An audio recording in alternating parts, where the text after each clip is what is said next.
Episode 18. I'm saying it that way this time specifically for my father. If you guys did not know this, I am half Mexican. No way. My father is Mexican. Really? Yeah. Oh. And he speaks Spanish fluently. You're welcome, Joe. We got one of yours in here with you. Did we just become best friends? Yeah. Yep.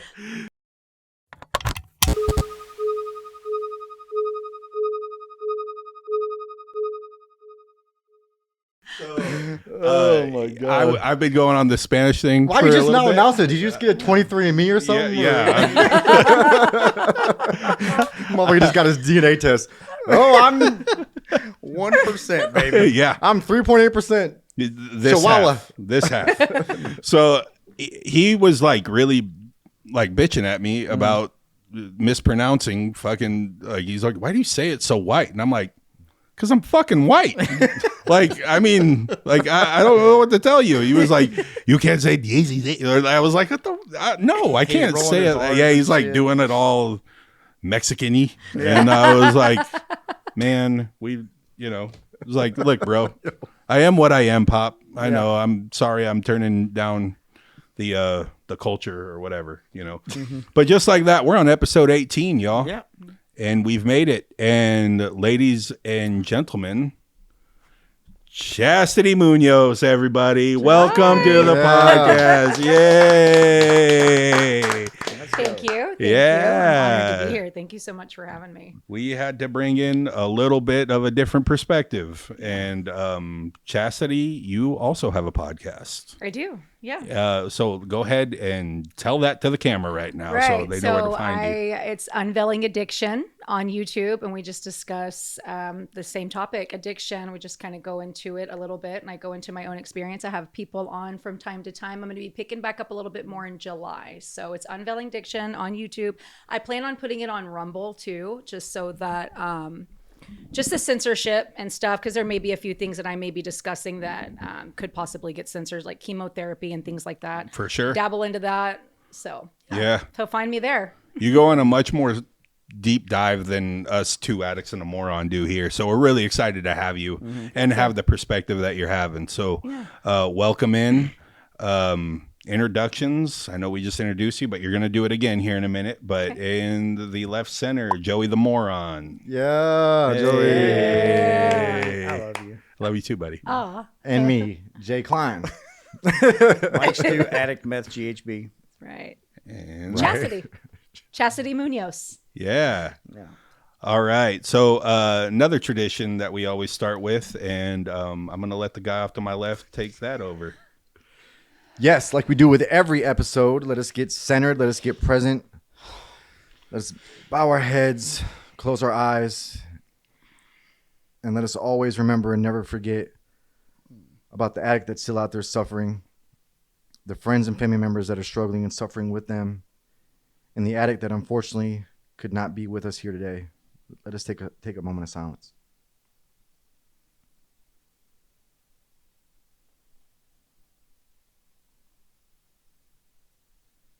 Thank you.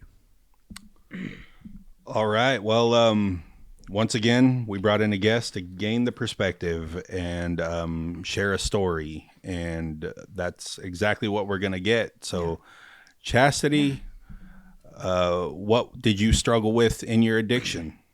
So where it started for me, I questioned, there's some things that changed when I was 16. And I wasn't being protected the way a young woman should be. Mm-hmm. And so I felt very betrayed, very just lost, like a lone wolf. And so I started hanging out with the older crowd. I started hanging out with the drug dealers because they were who were going to protect me, right? Because I went from being a all-around gymnast, I was an athlete, I was a cheerleader. I mean, I love to perform in front of people.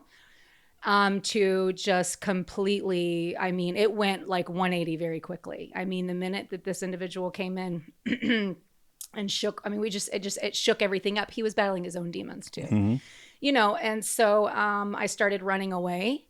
I started and then I lost my grandfather, the only male figure that has been in my life off and on. I mean, he's been in my life my entire life, and he ends up passing away. So now I'm really like, this sucks. Like I don't have, my dad wasn't really around. Like this sucks. Oh. Yeah.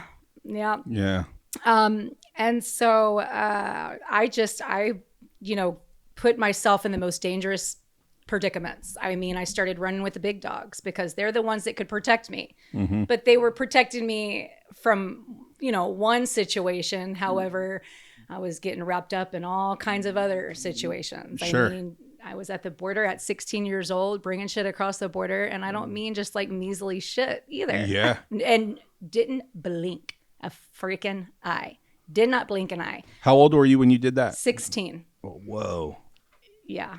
I mean, I invited the chaos. I was so hurt. Like I felt so, I made myself the victim. Yeah. So, yeah. 17, so let me back up a little bit. So I was running away a lot, and the houses that I was running away to, these are all people that I grew up with that were still very much, cheerleading, doing the whole thing. So my parents would call the cops on me and they would just bring me back home. Mm-hmm. So I had to start hanging around with people that have already had their apartments and things like this. Yeah. But before I started doing that, before I got wrapped up with them, my parents sent me to a psychiatrist when I was 16 years old.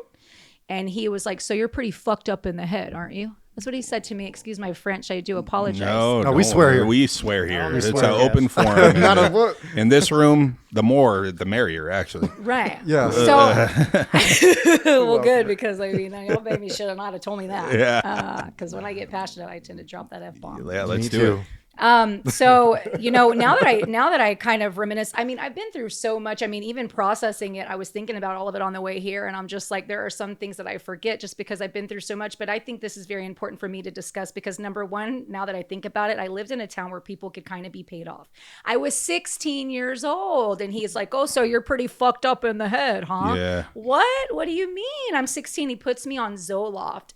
And then I just and then I tried to kill myself like a few months, like it wasn't but 6 months to like a year later that I wasn't trying to kill myself. Well, I found out here recently that there is a link between Zoloft and suicide. Yeah. Yeah. So anyways, I started associating and surrounding myself with like drug dealers and putting myself in these crazy situations.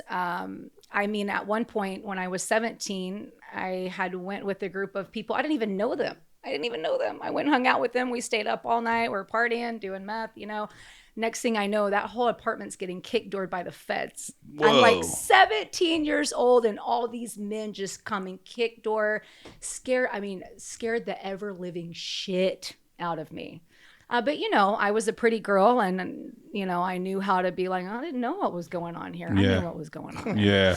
I got abducted. Yeah. Yeah. I don't think me or Mike are going to fool anybody with that. Yeah. Like, I didn't know. They're going to be like, look at that fucking face. Yeah. You look Right. like you. You look like you do meth. Yeah. Right. Yeah. So You look like your middle Well, name's Methola. Yeah. was there a specific substance or for you? So or? for me, it was anything I could get my hands on up until when I ended up having my son and got prescribed Vicodin and had a C-section. That was it. That is when I became physically like addicted. I mean, it actually just, it numbed my pain. I could clean the house. I could take care of my kid. I could do all the things. And that's where it started. It started in the doctor's office and then the pill mills. Me and my mother would go to these pill mills. You wouldn't even need an MRI or anything. They would just prescribe you 120 Vicodin, 120 Soma, 60 Xanax. That's correct. Did they still have those? No, No, not at all. they Not- don't. Not anymore. But what's crazy is that, so y'all know, I mean, I ended up marrying my boyfriend at the time or whatever, so a drug dealer, whatever. And so he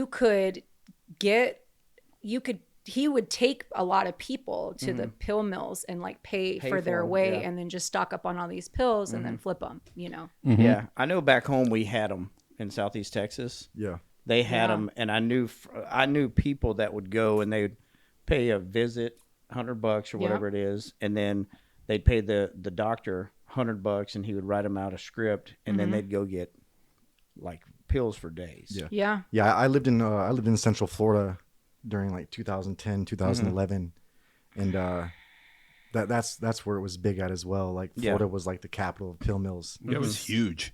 It was huge in Florida. Yeah, and So is Houston. yeah, and Vice did a really good documentary on it. I recommend everyone check it out. It's from like 2009, 2010, but it's just incredible. Like they had pharmacies inside the doctor's office. Yeah. Which is crazy. Yeah. Yep. Which is crazy.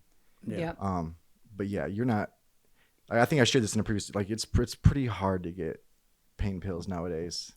Like unless you. I mean, of course, and that's all done by design, right? They got us all hooked. I mean, the marketing that they did for oxycodone is just unbelievable. I mean, and then you had mentioned too that your addiction didn't start till that kid that had come into your school with all that. I found that fascinating, Right. Because I do believe that there's plants. I do believe that they do this shit. Yeah. I never thought about it that deep, but yeah. I know. That's I know. I think about everything deep, but that's just. But yeah, no, actually, we did think about it. You did say that. Yeah, we did think Yes, about you it because the did. guy had a receding hairline and Yeah. full on beard. He's 14 years old. Like fucking 22 Jump Street type shit. Yeah. Yeah. But like the opposite. Right. Yeah, but I'm not trying to disclose too much because I don't know where this person's at today. But the people that he were related to, it was coming from the pill mills. Like, Yeah. you know, they would drive to another state. I'm not going to say where, but they would drive to another state, and someone from Florida would meet, in, somewhere there, and then they'd bring it back to my home state. And Yeah. that's how it was. Like, Yeah, I had a buddy that would just drive from city to city to city and just go see different doctors. because in Michigan, And there was no pill mills in Michigan. Yeah. You know, we had a registry by that time. We had them at it was at every corner in Houston. They had I a mean, lot, they had it a was lot in Southeast Texas too. Yeah. Yeah. I wasn't into it then. Like Xanax is there's a lot of things I can be around people on drugs, but Xanax is one that when you're I can't do it. Like that just drives me crazy if I can't conversate with you. Yeah. But Xanax was a big deal that people would go and get. Which is crazy. That's Yeah. so Xanax that was I like a loved big my one. I loved my Xanax. I called it my don't give a fuck pills. Yeah. Right? I mean, but it was interesting because I never really became physically hooked on that. It was the opiates that just had me by the balls. Yeah. Literally up until just a couple weeks ago. Yeah. Wow. Yeah. Oh really? Yeah. 6 months. So I was on Xanax, Adderall, Ambien, and Suboxen when I had my awakening, and I just quit everything cold turkey. And I had to kind of go back on the Suboxen, but it took me about a year to wean down. And I weaned down to a quarter and decided to jump off in December. I've always fought that. Like I've gone to treatment centers and gotten off of Suboxen, and it never lasted because when I would leave, I'd still feel like such shit that it was so much easier for me to just take the Suboxen and not feel that physically bad. But yeah, 6 months ago is when I came off of this Suboxen and I used Kratom a little bit. I did kind of backpedal a little bit because I would take my mom's pain pills from here to there, like sometimes just to not feel like shit. And I am sitting here today telling you that it has been 2 weeks since I've had to have any kind of shit like that in my system. Wow. And I fought that shit for 20 years of my life. Yeah. Wow. Yeah. Well, Crazy. so what is Suboxen? So they give Suboxen to people who are coming off of heroin. They give Suboxen to people who are coming off of pain pills. That's what they did for me. I had somebody reach out to me and said that my doctor's trying to get me off of Percocet and wants to put me on Suboxen. What do? I said, don't fucking do it. I said, don't fucking do it. You're going to get stuck. Don't do it. It's more addicting, right? It's the devil. I mean, it is so hard to come off of. I mean, there have been people that have tried to take their own lives because it is that fucking horrendous. Yeah. I have a buddy that was a heroin addict and he's on Suboxen. And I was like, why don't you get off Suboxen? He said, because the withdrawal is worse than getting off of heroin. So, Whoa. Yeah, it he said- is. he I said have it's way worse. Yeah, He said- a friend of mine reached out to me and he's like, I just want to let you know. He's like, I think what you're doing is awesome because I just kind of started putting myself out there. And he said, I've come off of Suboxen and I've come off of heroin. He said Suboxen was way worse than heroin. Yeah. And that's supposed to be the solution to the problem. We think in our head, oh, okay, one Suboxen versus 15, 20 Vicodin, Percocet, whatever a day makes sense, right? No. Yeah. See, when I went to treatment, the first time I went to treatment, Suboxen initially, at least with my experience in treatment, it was to get you through detox and withdrawals, and then they would take you off of it. I went back to treatment again a couple of years later, maybe like 2 years later. It was, now you're going to take this to withdrawal, and then we're going to keep you on it, and then we're going to set you up with a provider for when you leave. Right. So it's kind of crazy how it went from, just to get you through withdrawals to now where this is a full-blown maintenance. Yeah. So they have the Suboxen clinics. I had somebody on my show talking about the Suboxen clinic. He worked in those clinics and what he saw, and the reason he left is because there was no exit plan. They just, it's funded by the state. So they get these people on Suboxen and methadone. They've got them hooked and they keep them coming, and there's no exit plan. Yeah, I tried getting sober in 2018. And it was in the methadone program, and this place did not accept insurance. It was not state funded to my awareness. It was all self-pay. They actually had you would go in and there'd be a little kiosk that you would insert money into, and it would take your money and spit out a number, and you would just wait there to be called, and then you'd go back there and hit your dose. Now, let me tell you. Holy shit. Yeah, this is right here in Austin, Texas. Are you fucking... Sorry. Go ahead. Continue. So I went there. They start you off at like maybe 40, 60 milligrams. And then you see a in-house counselor. I mean, is that a lot? That was going to be my next question. Is that a lot, 40 or 60? No, that's okay. actually probably, I don't know. Yeah. Okay. But nonetheless, you go see there every week. How are you feeling? I'm feeling okay. But, I did a lot of heroin in my day, and let's bump this up. All right, well, we can take up another 20 milligrams. Awesome. Right. 80 milligrams. Checking again. So how you feeling? I'm okay, but I still got a little bit of edginess to me. If I could just get a little bit more and just take that edge off. Okay, let's bump you up another 20. Of course. 100 milligrams. A couple more weeks. The edginess, I don't know what it is. That 20 milligrams, it didn't do it. Yeah. It didn't do it. I know what'll take care of it. How about 140 milligrams? Now, why did I say 140? Because I was conversing with the people in line of what are they on, bro. That's right. There's certain levels of methadone that you can take that you can, not that it gets you high, but there's for about 30 minutes to an hour, you'll get a similar effect to heroin. You'll get that right. That right. nod out. Yeah, well, let's just say I was able to successfully get it up to 180 milligrams of methadone a day. That's a day. Yeah. That's a day. Yeah. A day.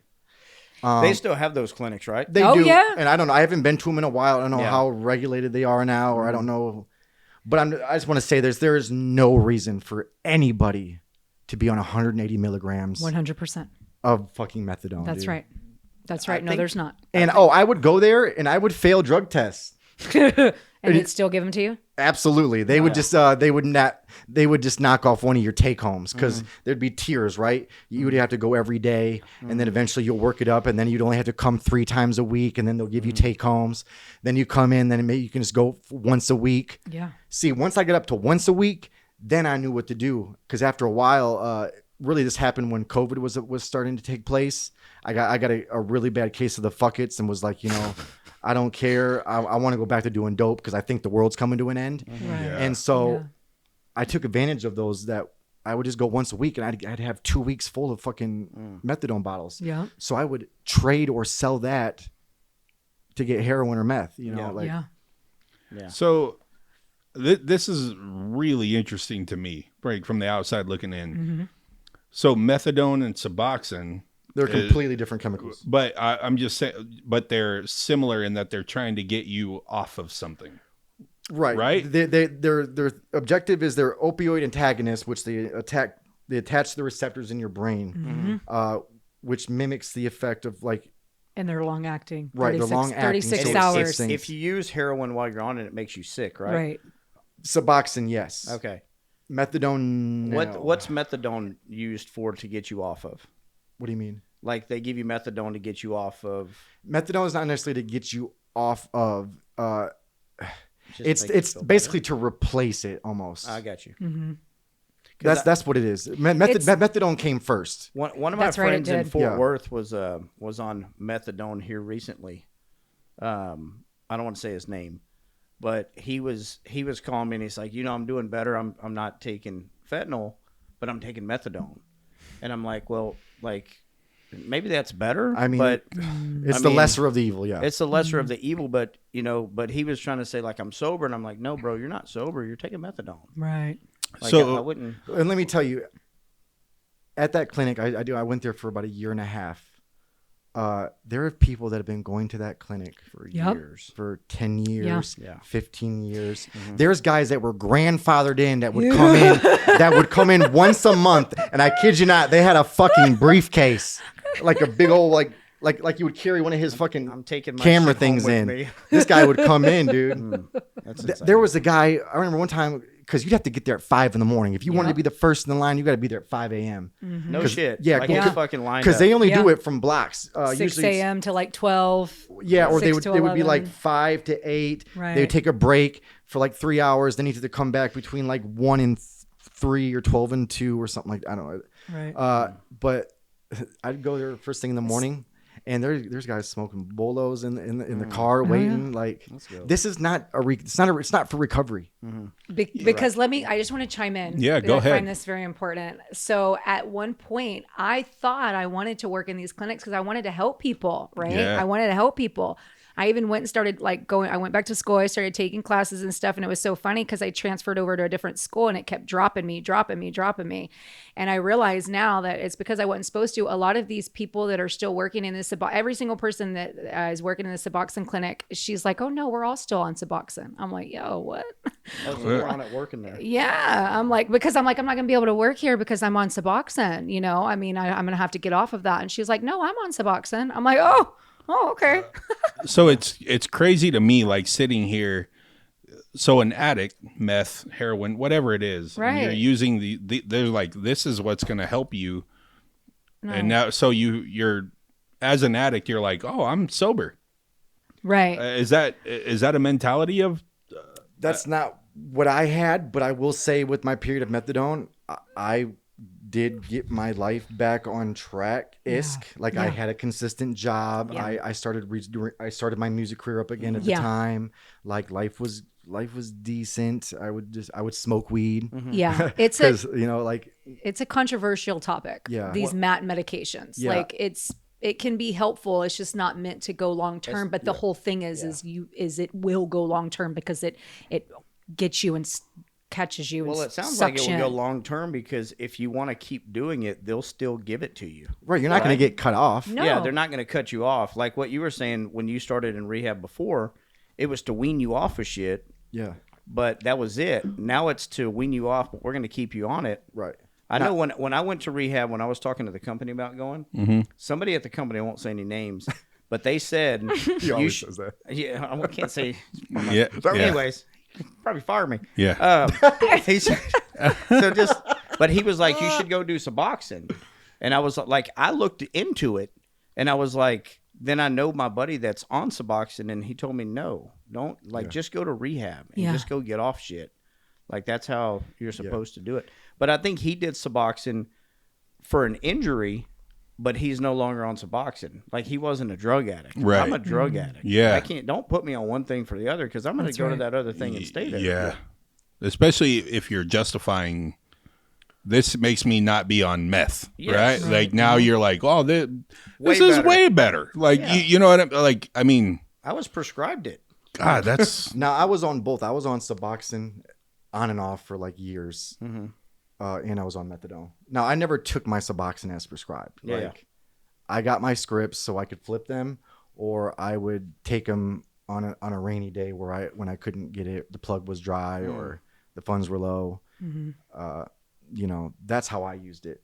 Or I would use it for a couple weeks, thinking, all right, let's give sobriety a week chance, and then I get to feeling good, and then I go, okay, now it's time to get high. So it's interesting because, you forget about experiences that you have gone through when you've gone through as much. But I remember I had such a hard time with coming off the opiates. And I remember, and I forgot about this actually until I kind of started following a certain influencer. I'm like, oh my gosh, yes, I remember doing that. I remember smoking crack, trying to come off of opiates, trying to substitute one for the other, trying to like, yeah, things went downhill very quickly after that. Fuck, man. And let me just share this real quick. While I was on both methadone, the methadone was the one I was on the longest. That I actually was using appropriately, I guess. Unless, Responsibly. well, if you don't include, up in the dosage as much as I could, but like somewhat still living a productive-ish life. Notice that I didn't work any type of program at that time. There was no programming. There was no 12 steps. There was no community. No community. It was, so when shit did hit the fan, i.e. COVID or whatever, I crumbled immediately. Yeah. Not saying I don't know if I would have crumbled, but I'm just saying there was a lot better chance had I had some program reinforced with that. Right. So my buddy that's on Suboxen, when his script is coming to the end where he has to replenish it, if he doesn't have money for it, like he'll call me and say, hey, can you send me money? I've got to do my script because I'm about to get really sick. Yeah. Did y'all go through that? Yeah. Did you? Yeah. You get to a point where you're not going to allow that to happen. You're going to make sure that you have enough. Yeah. Like he will beg for money, like, please send me $200 because I got to get my script. I don't have insurance and I'm about to get really, really sick. I was there at one point, but there towards the end when I was ready to just be off of it and it just kind of had me by the balls physically, it wasn't about numbingness anymore. It was just about breaking free of the physical withdrawal. Like I didn't want to numb anymore, but things kept happening. Like I kept asking the doctor to please let me come down on the dosage. He wouldn't fucking grant it. He wouldn't grant it. So I just had to take it upon myself to do it. Then I would have this experience when I would have to go walk in and check in with the clinic, and I hadn't had to do that in a while. And it was just tied to a version of me that I had outgrown and I was no longer. And as scared as I was to do it because I had never been successful, I had to fucking do it. And I did. And it took a long fight. And that's why I'm telling you, I've got to find a solution for this problem.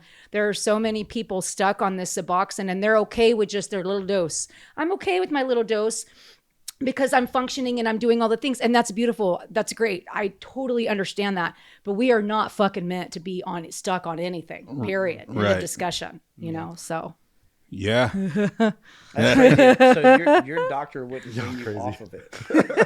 I just want to say, me personally, I am not against Matt. But I am against long-term use. That's same. But I'm not.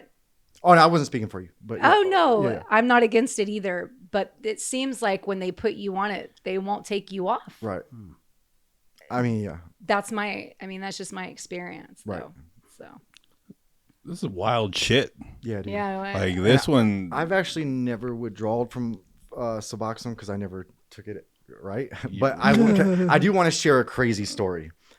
So it was towards the end of my fentanyl usage before it was like it was around this time last year. Right. Or no, 2022, not last year, 2022, around this time, 2 years ago.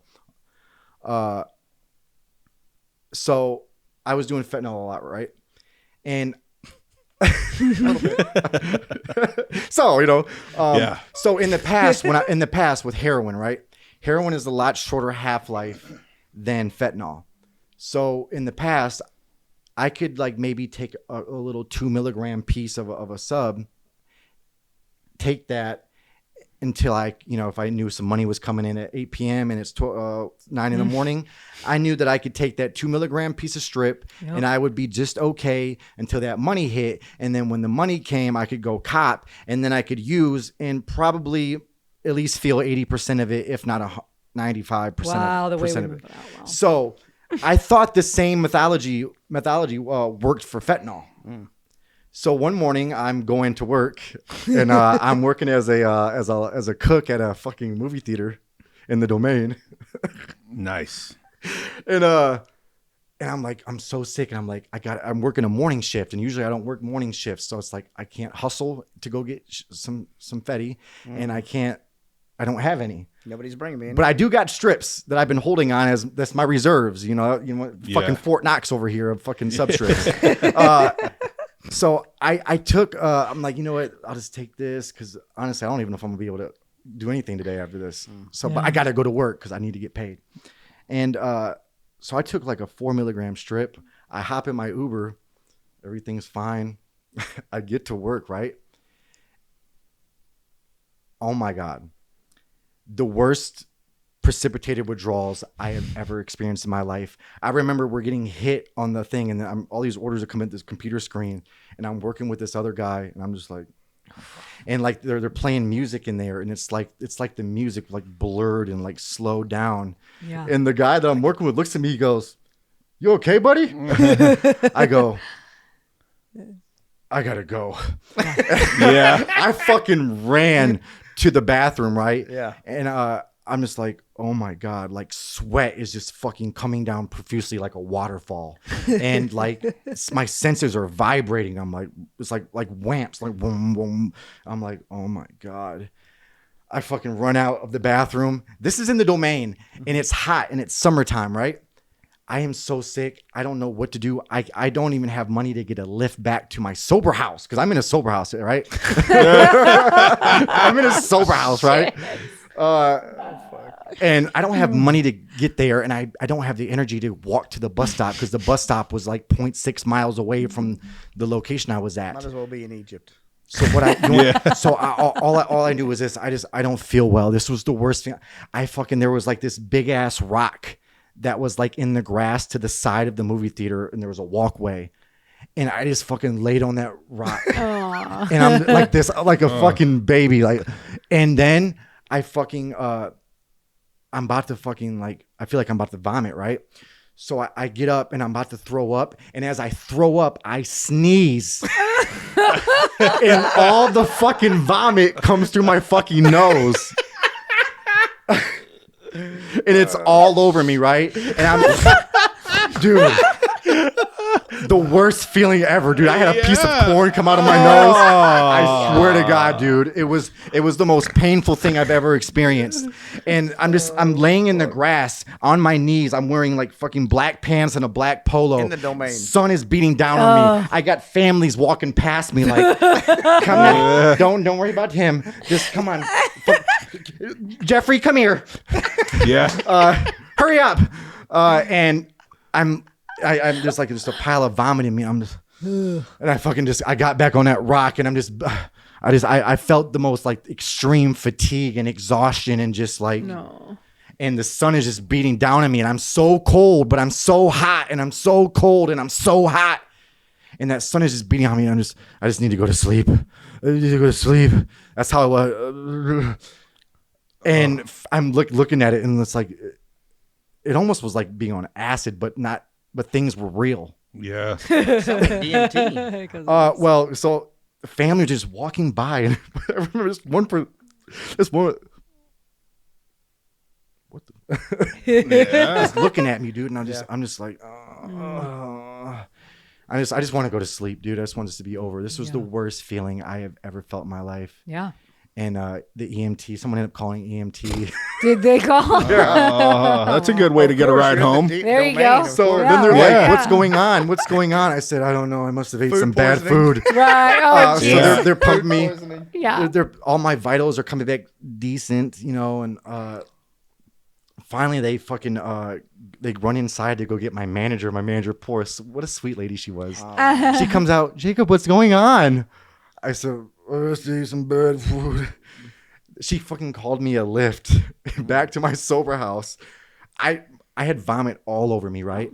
I go back in the sober house. It's probably like 2 p.m. I must have been on that rock for 2.5 hours in Jesus in the Christ, sun, dude. baking. And I get back in the sober house. I just beeline it to my bedroom. Vomit on me and everything. I curl up in bed. When I kid you, I slept for 3 days straight. Wow. Yeah. I don't know how I didn't get kicked out. I did eventually getting kicked out a month later, but Not that time. So what you're saying is Suboxen did not work in that instance. no. Well, actually, theoretically, it did because it prevented me from getting high. Yeah. The effects of fentanyl, because fentanyl has such a longer half-life that it stays in the body longer because it takes longer to metabolize that. Right. So heroin's quicker, rapid. So there's a thing in Suboxen which makes it the blocker, which is naloxone. That's what makes you sick. Yeah. That's what prevents you from getting high on Suboxen. Yeah. So when you use that, it sends you into an immediate withdrawal state that is worse than regular withdrawal. Yeah. Shit. Oh yeah. Yeah. I've made that mistake I've before. never experienced that in my life, and I don't ever want to experience that again, dude. Yeah. I took a pain pill with a Suboxen like a little bit later, and it wasn't that bad, but it was pretty fucking horrendous. Joseph, make sure you chop that up in a reel. Oh, man. Yeah. Roll it up. We don't mean chop it up the way that we used to chop Yeah. it up. No. You know what I'm saying? No. Nothing like Don't that. reel it down, baby. Yeah. Nice. Yeah, man. That is insane. So, what was your road like on recovery? Like, what? How did you get on that road? So, I just had this spiritual awakening. It was so interesting. It was like I woke up. I mean, I had been into car wrecks. My car had caught on fire. I mean, I had put my son through the ringer. I mean, all these things that you would think would be catalysts to wake your ass up, right? I mean, for 20 years, Just real bad luck. Right. But I invited that shit in. I mean, Yeah. I did. I wanted it in. But anyways, I had a spiritual awakening where I just started questioning. I guess spiritual assistance of sorts is how I could put it. And I just started meditating every single day. I spent an hour every day, and I put an hour to the side every day, and I just began to heal. And when I started taking time for myself like that and began to really heal, I started to find a version of me that I didn't know was there.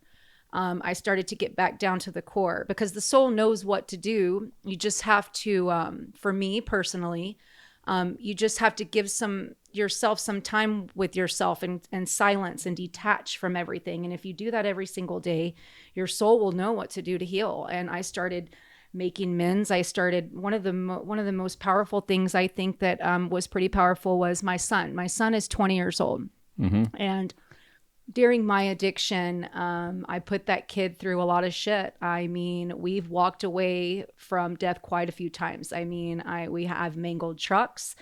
My car has caught on fire with him in it. I mean, with me in it, and he has saved my life. And I never wanted him to talk about particularly that experience because it was so traumatic, and I wasn't the one that was protected. And he actually saved my life. He was 6 years old. Jeez. Yeah. So my car, I got a gnarly burn. So I'm going to share this experience. So my car, I had went to go pick up some pills. I was only like 10 minutes away from my house. So I went and picked them up, figured, okay, I'll take them and they'll hit me by the time I get home. Right. No biggie. My son's with me. No biggie.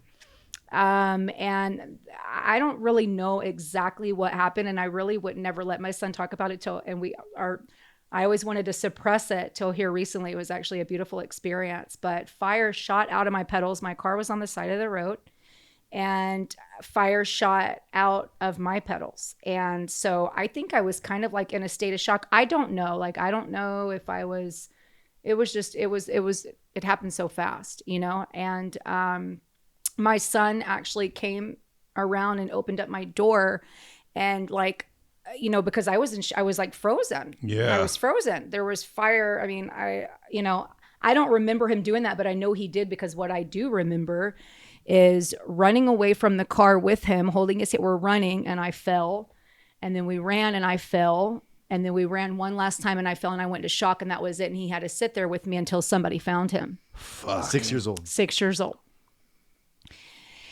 And if I can have my son forgive me for that, and we can heal that, and we actually, I tried to get him to talk about that a little bit, and he would never talk about it. And then about a month ago, we got into it. And man, when he spoke it and he got to speak that experience and what happened and what he saw and what his perspective was, I mean, it was so incredibly healing.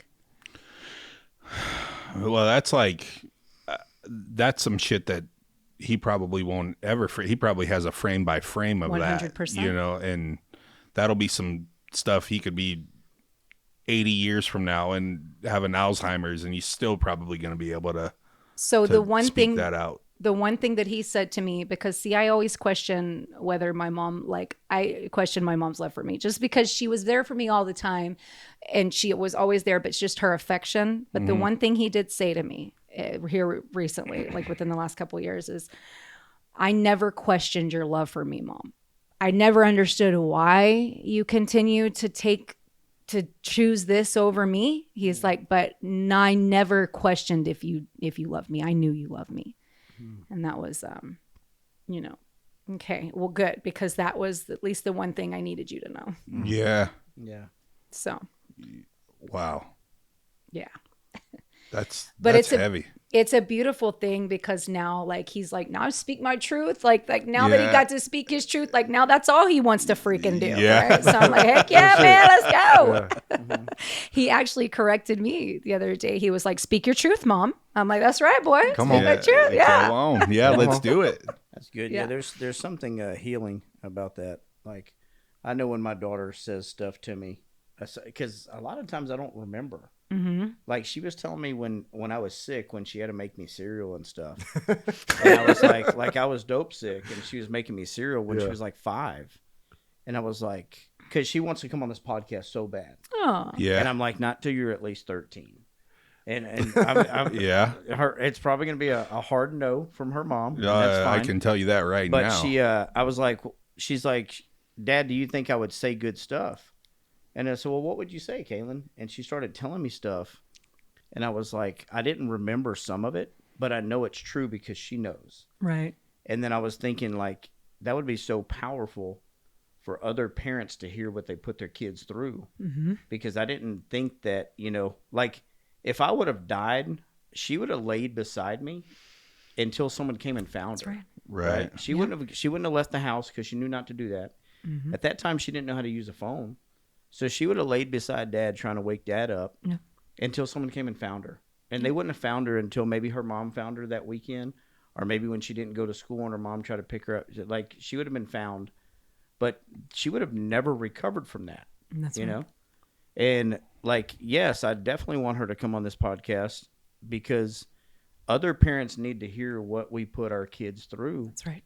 Because for sure. It's I always say, like, I've got one of the biggest hearts, but in my addiction, I'm the most selfish person out there. Right. And I'm not going to put her first or anybody first. I'm going to put me getting high first. Yeah. And when she was telling me that, I was like, man, that would be so powerful. So your son being able to tell you stuff, sure, it probably sucks too. Yeah, but And it hurts. Yep. But it's like, you know what? My daughter knows now you'll never have to go through that again. I encouraged it, actually. I encouraged him to share that. Yeah. I tried to get him to do it once and he didn't want to, probably from all the years of me having to him to suppress it. You know, God forbid me look horrible. Yeah, don't talk about that. Jeez. So then I asked him, I tried to get him to do it again. And it was funny. Once he started going, man, I mean, you could see it was like this big heavy weight just as he said it. I'm like, yeah, come on. Like, he didn't want to speak. I'm like, come on. Like, I was trying to get him to, it was pretty powerful. Let's have it. Yeah. So curious about KK. So, I mean, she said that she just started saying stuff that you didn't remember. Yeah. And how powerful that was for her. Yeah. But how did that make you feel in that moment? It made me feel two different ways. It made me feel like not a great parent, that I had to put her through that. And then it also, I always tell her, well, the good thing is you never have to do that again. That's Right. And she's like, I know, Dad. I know that you're healed, and I know that I never have to go through that again. Yeah. And that's what it made me feel, is like, I remember her mom called me one time and says, how come Kaylin had to take care of you over the weekend? And I lied and said, because I had COVID. I didn't have COVID.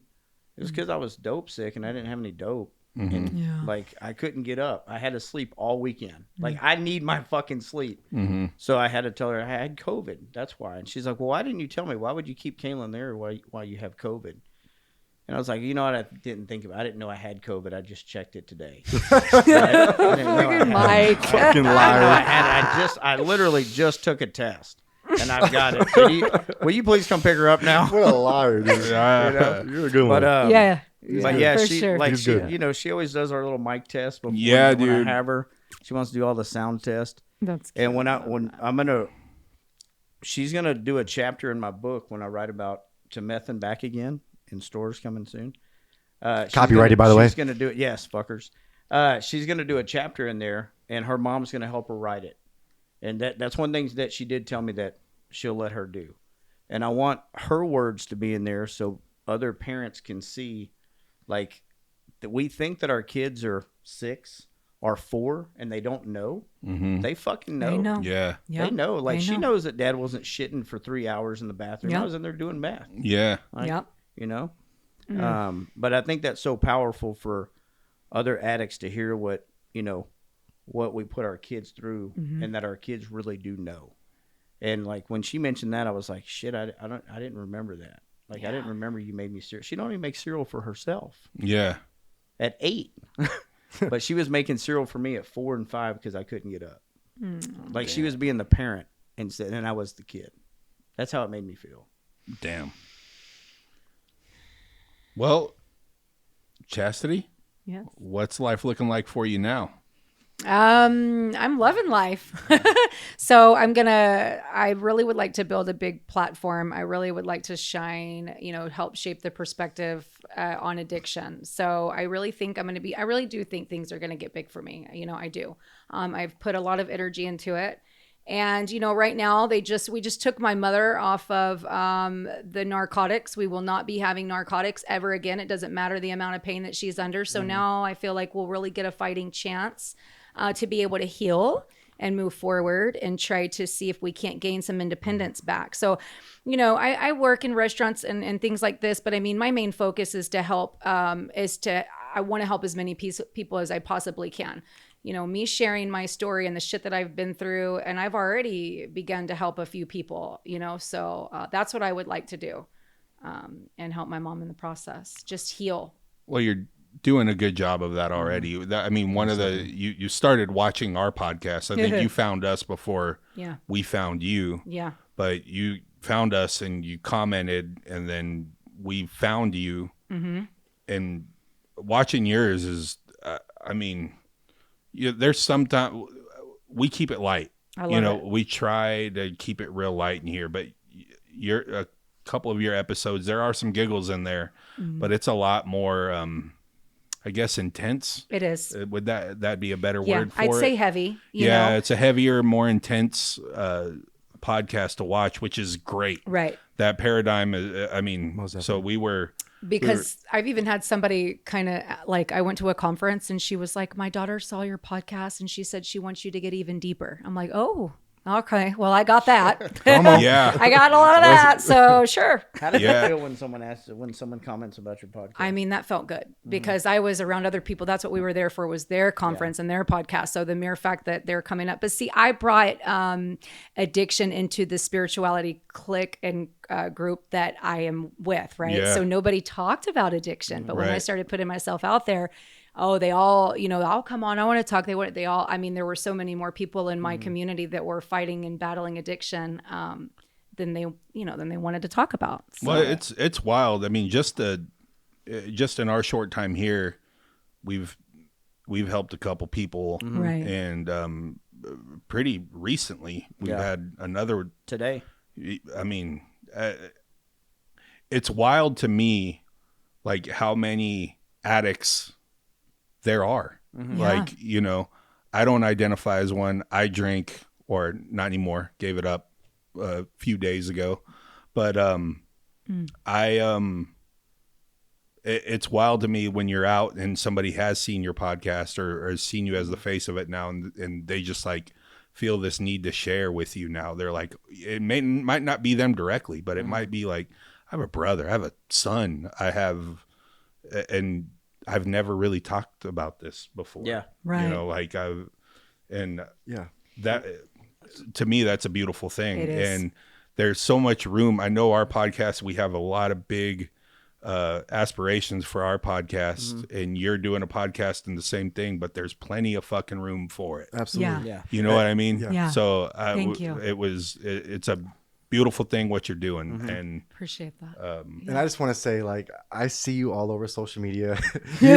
you are commenting fire emojis and Yeah. fucking Yeah. flex emojis on everybody's thing. Yeah. Because I support. That's what it's all about. I just have to say one time, if y'all ever get Rachel Elizabeth on here, y'all have got to let me meet her because she helped me find me, dude. I am so serious. I support coming. that girl. She's coming. She's coming. Man, I tell you what, when I saw her with her affirmations, I had just had my breast implants taken out. And Yeah. so like I was cracking up, you know, Yeah. with her. She's hilarious. She's freaking out. she's a hoot, man. Man. yeah. People, Yeah. people that aren't in recovery know who she is. She inspired me. Yeah. She And inspired me to embrace she's my the- darkness. She's the most gracious, down to earth person. She really is. Yeah. Like, She really is. She's coming on next month, right? so yeah, sometime next month. Oh my God. I've had Yeah. such Not a an big girl official crush date on locked her, in dude. yet, Jeez. but Yeah. there's a, you know, There's a conversation being had. Yeah. So That's cool. we are really That's excited cool. about that. And Yeah. I think there's quite a few people, like one of our buddies Yeah. at work, he was like, you're going to have, like, he's a dude. Well, And what's he's funny like, is That's awesome. when not we in started this addiction or recovery podcast, at all. I was That's talking to someone awesome. at work, and she said, "You need to get Rachel on." there." Yeah. Yeah. And I was like, I didn't know who she was, and she's like the biggest person in recovery in Austin. Yeah. Yeah. And then I mentioned it to Destiny, my girlfriend, and I'm sorry, my fiance. Hey! I proposed to you this weekend. Come on. My fiance, and she was like, "What did you say? Is she the girl that always makes fun of what would you say? Of her butt?" She's the And I was like, "I don't know. And, I don't really get on TikTok, but like people know who she is, Yeah. even if they're not in recovery because she's so big out there, and Yeah. she's fucking hilarious. She's funny. hilarious. And she brings some really good shit. Like I started following her, and like some of the little topics that she says are just fucking hilarious, and some of them make you really think. And you can tell she's someone that really appreciates life. Yeah. Someone that's just grateful for recovery. Yeah. And she's a phenomenal mom too, from what I see. Yeah. Yeah. She's a great mom, and I always respect anybody that's a great parent. Yeah. Right. You know what's Right. funny about what you were saying is we were in New Orleans this weekend, and I got about 10 people to subscribe. All right. Nah. And, oh yeah, Come Nice, on, let's nice. fucking Yeah. go. because I was wearing my shirts and Everywhere. and of course, and they're like, "Oh, that's tight." And I was like, "It's our podcast. Yeah. Subscribe to it." And so I would pull out my phone and to make sure that they subscribe right there on the spot. Yeah. Like here it is, right here. Go to it, subscribe, bam. Right. Well, then this lady, this bartender that we went to, I didn't get drunk. I didn't do any drugs out there. Probably one of the only people out there. Yeah. 100%. But she, this bartender, she was telling me that she seen the podcast, and I started talking to her about it. And she's like, she started talking to me about her brother. He's a crack addict, and we started going through all these different things, and what can she do, and blah blah blah. And look, I don't always say that I have the answers because I don't. I just know what worked for me, and I know that what worked for other people. And afterwards, she was like, it's been awesome talking to you. She said, I haven't talked to anybody about that. And she said, I don't know why I felt inclined to talk to you about it, but I'm assuming you know what I'm going through. That's beautiful. And yeah, I know what you're going through, and I know what I put people through while I was going through it as well. So, I always say there's an addict in every family, or somebody that you are very close to that is an addict as well. Yeah. Yeah, I think once you reach that adulthood, right, and For maybe sure. even earlier, when you're an adult, you either are an addict or you love someone who is, Yeah, right? But either way, you're fucking affected, yeah, right? for sure. And that's a big responsibility that you have now with your podcast, Yep. and we have with ours, is to get this word spread. Yeah. I had a lady try to, like, it's not my fault that, you went in there begging for pills. And that kind of thing doesn't even affect me, right? Because I don't know what life it is that you've led and what shaped your experience to make that observation or judgmental statement. But what that does is gives me drive to help shift that, to help people be a little bit more understanding and empathetic that, it's not like we're going to wake up one day and be addicts, right? Yeah. Like, Right. come on. No. It's like they say in the program, like if someone has cancer, you're not going to make fun of them for having cancer, Right. right? I love that. Yeah. And addiction is a disease. And, I think like my brother's a cop, And he used to look at addiction totally different from people that he has to deal with until he had to deal with me and other people in our family. And now he's so more empathetic or sympathetic? Empathetic. I'm not the smartest person. He's more empathetic. And he was telling me the other day, you know, like some of his cop buddies, whenever they say, yeah, that crackhead, he'll stop them and say, hey, that's someone's son or someone's daughter or someone's dad. Don't call him a crackhead because you don't know what they've been through. And, you know, probably 10 years ago, he might have said the same statement, but because he's affected by it now, he's shifted his mindset to where that's somebody's kid. Right. Well, the normie in the middle here, right? Like, I mean, doing this podcast with you guys, I mean, when it started, it was like, hey, we just need this fucking idiot to help guide this thing, right? Moron, idiot, whatever. And like, I don't know anything about what you guys have been through, but sitting here with you, going to some rooms with you guys, going to retreats, it has me thinking a lot different about really just life in general. Yeah. Oh, wow. And so, yeah, I commend you on that too. Yeah. It takes a lot to open your mind to something that you haven't went through or that you went through with me. But yeah, you know, I didn't go through it with you though. Yeah. Not like people in your family member, yeah. like nobody in your family, just a dude at work. But when we first came into this, be honest, I wasn't taking it too serious. I was like, I'm here for the dick and fart jokes. Right? Like, that's what I'm here to provide, you know. So, but And you end up becoming the male Barbara Walters. yeah, You actually become Yeah. a great. I think we can call you a journalist now. fuck off. You cannot call me a journalist. Joey the Moron, journalist. I still don't know shit. You will be on 60 Minutes in the next 5 years. Well, I hope so. Fucking- You know, I hope Two Addicts and a Moron is on fucking 60 Minutes Yeah. someday. That would be cool. We get the Yeah. little tick, tick, tick, tick, tick. Two Addicts and a we're gonna be on Moron. 'em. Like, dude, that'd be fucking dope. I told you I'm getting on Facebook today. I'm putting Theo Vaughn 2 years. He'll be on here. Yep. We'll be on Joe Rogan within 3. Okay. I'm saying it right now. No, Right now. get in that frequency, baby. That's right. Yes, you will. Yes, you will. That's So- right. What does mom think about your podcast? What does mom think about everything you're doing now? Oh, Good question, Mike. Yeah, she's loving it, right? And now she's more eager to share. At one point, she wasn't willing to admit that Ambien is what threw her over to the balcony, right? But now she's like, oh, now she wants to come on all the time, you know? Will you talk about that? Because I know people don't know anything about mom so much. Oh, Yeah. yeah. So 10 years ago, my mother fell 60 feet over a balcony in Cabo San Lucas. And a palm tree had caught her fall. So they found her on her chest with her legs over her head. Oh, fuck. And for the longest time, I thought that there was foul play involved. I didn't know what to think, right? Because they both were just fucked up all the time, you know, so I just didn't know what to think. But no, the Ambien's what threw her over. And then, you know, this gave the medical field, I mean, they started doping her up on all of the pain pills, which, okay, I get that at first, right? But it's been 10 years of a fight with procedures and implants and pain pumps. And I am here to tell you that your body has the capacity to heal itself, given the right environment. We don't need the pain pills. We don't need the drugs.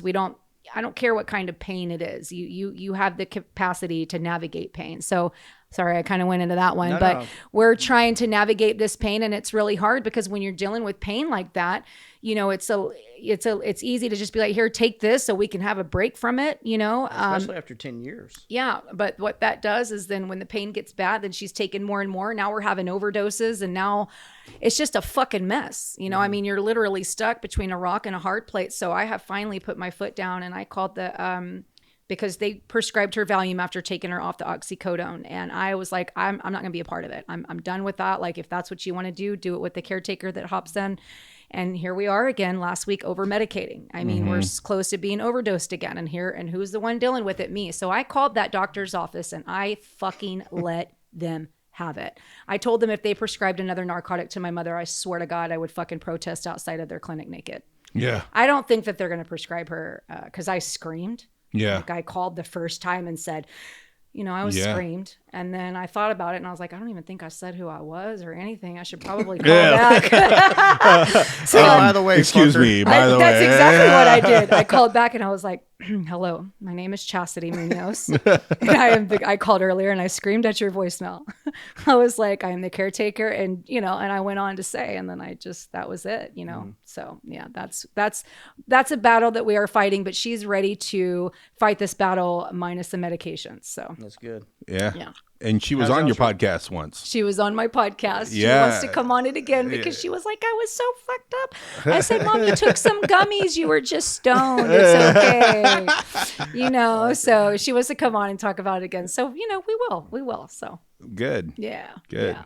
You were about to ask something? Yeah. So y'all's relationship is really good. It's, it's gotten even better over this last week. Yeah, I mean, that's we awesome. have really, You sent me a video of her laughing about. Yeah. Like, this is like what our life is. yeah. I Yeah. was like, what's she laughing about? She's like, I don't fucking know. I don't know. Yeah. She's just We laughing. just try to. Yeah, that's good. And it sucks because for a long time there, she was such a state of fight or flight. Laughing was almost weird to her. It was so weird for her to laugh because she was just so miserable all the time because she was pain, addiction, the whole thing. And now, I finally got some laugh out of her. It's draining. I'm fucking tired. Yeah.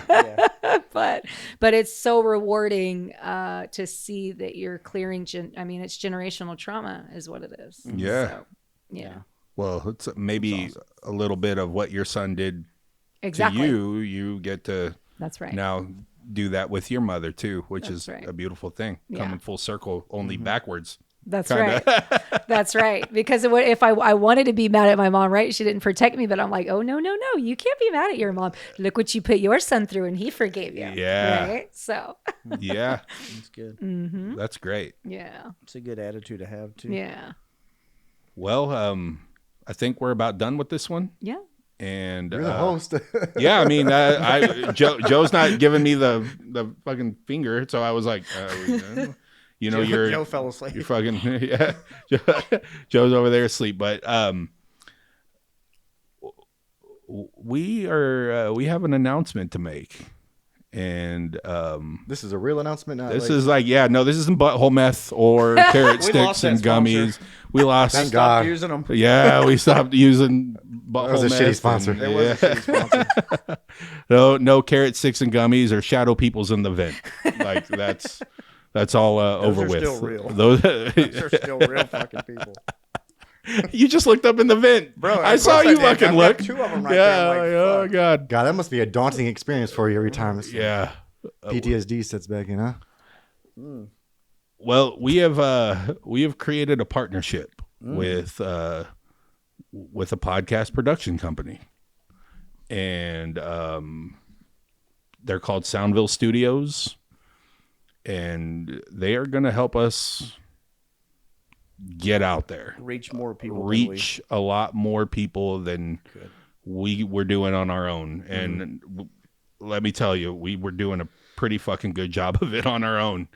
But we couldn't be any more excited about this. And I'm super stoked to be able to say that we're going to be like kind of like real podcasters, not just fucking dudes on YouTube. Yeah. I'd say we're already real podcasters. Yeah, well, Yes. but we. the, 14,200 subscribers. Who's counting? yeah, who's counting though? I Like, do every day. I love but we still need you to tell your friends. We still need you to share, like, subscribe, do all the notification Please buttons. comment. Please comment. Yeah. We love comments. We If wanna you wanna see engage us with y'all. fucking cry. Comment. Me and Yeah. Mike Good cried today comment. earlier. We cried today earlier. Yes. I mean, if And- you want us to read your comments on here to cry for you to make more comments, I'm okay with that. Yeah. But I mean, I've the cried. point of saying all of that is now we're going to get a lot more help Yes. from people that know what to do on the back end of things. And I'm super excited. So, and I know these guys are super excited too. Yes. Mike, all he's ever wanted in his life is a Wikipedia page. That's fucking all You I know, want. that's all he I fucking just want to wants. be a good dad and have a fucking Wikipedia page. Yeah, that's it. Okay. That's all Get he's ever married to wanted. Destiny. Oh. Well, That's probably a close third. Yeah. Maybe like Wikipedia. Wikipedia, marriage. Dad. Dad's first. I'm kidding with That's you. number one. I'm kidding with you. But it's going to be great. It's going to be great for all parties involved. And it's going to be great for us being able to reach more people on more platforms.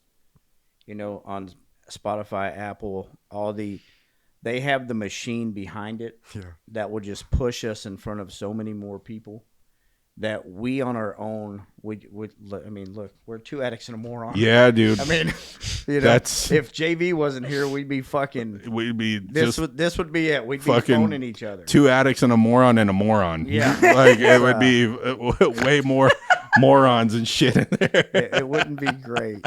It would suck so bad. So, to our audience and to you guys, let's go to the fucking moon. Yes. And Chasity, thank you for being a part of it. Subscribe to her podcast. So good. Say it again. Unveiling Addiction. Where's on it at? YouTube. On YouTube. And subscribe the whole nine. Find her on social media. Yeah. She will respond. She loves to respond. She loves to talk. I love people.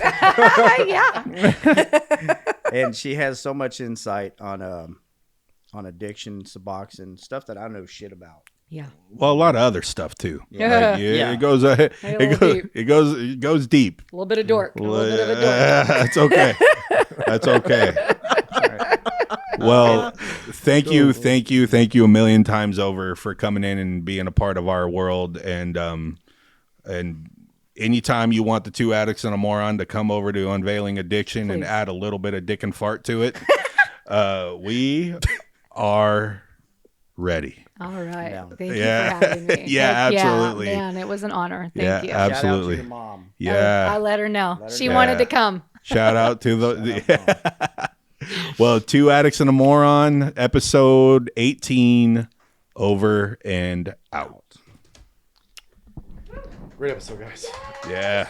Yes.